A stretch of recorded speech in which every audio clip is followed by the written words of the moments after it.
महापालिका इलेक्शन 2026 या निमित्ताने सोलापूर शहरामध्ये शेवटचा प्रचाराचा दिवस आहे. प्रचार ठीक 5:30 वाजता सायंकाळी संपत आहे. त्यानंतर कुठल्याही उमेदवारास प्रचार करण्यास मनाई करण्यात आलेली आहे माननीय निवडणूक आयोगाकडून. या संदर्भात कोणत्याही पद्धतीने प्रचार सुरू राहणार नाही. उमेदवारांना प्रलोभन देण्यात येणार नाही किंवा मतदारांना प्रलोभन देण्यात येणार नाही किंवा त्यांना कुठल्याही पद्धतीने धमकावण्यात येणार नाही. याबद्दल सुपरविजन ठेवण्यासाठी विशेष पथके स्थापन करण्यात आलेली आहेत पोलीस स्टेशनमध्ये.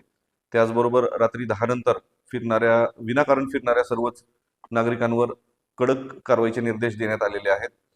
कुणीही विनाकारण रात्री फिरू नये याबाबत या अगोदरच आयुक्तालयाकडून आपल्याला प्रेस नोट जाहीर करण्यात आलेली होती.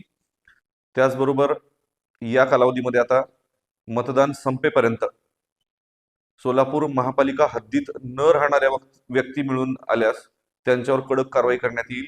कुणीही विनाकारण सोलापूर शहरामध्ये थांबू नये अथवा सोलापूर शहरामध्ये राहू नये याबाबत दक्षता घेण्यासंदर्भातले सुद्धा आदेश माननीय पोलीस आयुक्त सरांकडून सर्वांना देण्यात आलेले आहेत. पोलीस स्टेशन स्तरावर याची कडक अंमलबजावणी करण्यात येणार.